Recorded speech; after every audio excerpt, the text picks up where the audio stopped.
ഇന്ന് നമ്മുടെ ഇൻക്യുബേറ്ററിൽ മുട്ട വെച്ചിട്ട് 5 ദിവസമായിട്ടുണ്ടേ. ഇതിനകത്തുനിന്ന് വെള്ളമൊക്കെ ഇതിനകത്തോട്ട് കുറഞ്ഞൊക്കെ പോകുന്നുണ്ട്. കാരണം ഇത് കുറച്ച് പൊക്കത്തി വെക്കണമെന്ന് പറഞ്ഞിട്ട് നമ്മളൊരു പ്ലേറ്റൊക്കെ വെച്ചിട്ട് അഡ്ജസ്റ്റ് ചെയ്തേക്കോ. കാരണം വെള്ളം ഇതിനകത്തോട്ട് പോകുന്നില്ല. സാധാ ഈ കവർ എടുക്കാം, പക്ഷേ ഇതിനകത്ത് ഇങ്ങനെ എഴുതിയിട്ടുണ്ട് ഡോണ്ട് ത്രോ ദീസ് എന്നൊക്കെ പറഞ്ഞിട്ട്. അതുകൊണ്ട് നമ്മളിത് എടുക്കാൻ വെച്ചേക്കും. പക്ഷേ ഞാൻ യൂട്യൂബിലൊക്കെ വീഡിയോസ് നോക്കിയപ്പോൾ ഇതൊക്കെ എടുത്തിട്ടാണ് വെച്ചേക്കും. ചിലവർ എടുത്തിട്ട് വെച്ചേക്കുന്നുണ്ട്, ചിലവർ അങ്ങനെ തന്നെ വെച്ചിട്ടുണ്ട്.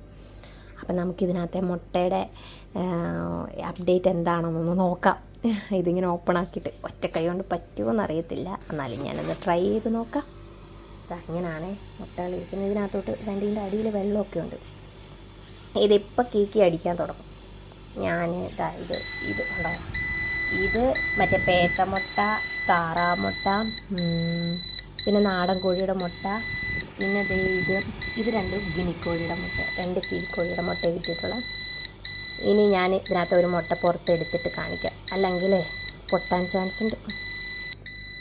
ഇതിനകത്ത് ഒരു ലൈറ്റിൻ്റെ സ്വിച്ച് ഉണ്ട്. അത് ഞെക്കിയപ്പോൾ ഇവിടെ ലൈറ്റ് വന്നു. ഇതിനകത്തേക്ക് നമ്മൾ ഈ മുട്ട ഇങ്ങനെ വെച്ച് കൊടുക്കുമ്പോൾ ചെറുതായിട്ട് വന്നിട്ടുണ്ട്.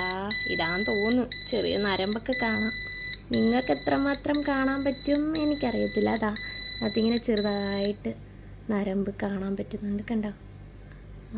പിന്നെ ഇതിനകത്ത് വെട്ടം അടിക്കുന്നുണ്ട്, കാണാൻ പറ്റുന്നില്ല, പക്ഷെ ചെറുതായിട്ട് കാണാൻ പറ്റുന്നുണ്ട്. അപ്പം നമ്മുടെ മുട്ടയൊക്കെ വിരിയുമെന്ന് തോന്നുന്നു. നമുക്ക് വേറൊരെണ്ണം കൂടെ ട്രൈ ചെയ്ത് നോക്കാം. ഇത് അതുപോലെ തിരിച്ച് വെച്ചിട്ട് ഞാൻ എടുക്കാം. ഇത് ഗിനിക്കോഴിയുടെ മുട്ടയാണ്. ഇത് നമുക്കൊരു പ്രതീക്ഷയില്ല. ഇത് നോക്കാം.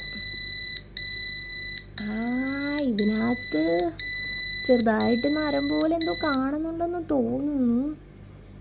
എന്തൊക്കെയോ ഇങ്ങനെ മുട്ട നോക്കുമ്പോൾ എന്തൊക്കെയോ ആടുന്ന പോലെ തോന്നുന്നു ഇതിനകത്ത്. പക്ഷെ അറിയില്ല ഇതൊക്കെ വിരിയോ ഒന്ന്. പക്ഷെ ഇതിനകത്ത് നരമ്പൊന്നും കാണുന്നില്ല. പക്ഷേ ഇതേപോലെ എന്തോ ഒരു മുട്ടയെല്ലാം കൂടെ ഒരു സൈഡിൽ ആയേക്കുന്ന പോലെ ഫീൽ ചെയ്യുന്നുണ്ട്. ഇനി ചീമുട്ടയാണോ അതൊന്നും അറിയില്ല, നോക്കാം. ഇതതുപോലെ വേറൊരു മുട്ടയാണ്. ഇതും കൂടി നമുക്ക് വെച്ച് നോക്കാം. ഇത് എനിക്കൊന്നും മനസ്സിലാവുന്നില്ല, ആദ്യമായിട്ടായതുകൊണ്ടേ. ഇതിങ്ങനെ ഇതെല്ലാം കൂടി ഇങ്ങനെ ഒരു സൈഡിലോട്ട് കൂടിയിരിക്കുന്ന പോലെ തോന്നുന്നുണ്ട്. ഇത് വിരിയോ?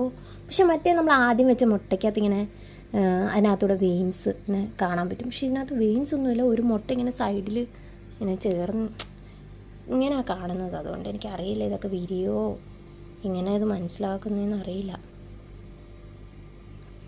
ഞാൻ ഇത് നോക്കിയിട്ട് അതുപോലെ തിരിച്ചു വെച്ചിട്ടുണ്ട്. അപ്പം നമുക്ക് അടച്ചു വെക്കാം, അല്ലെങ്കിൽ ഇതിങ്ങനെ കിടന്നടിച്ചുകൊണ്ടിരിക്കും.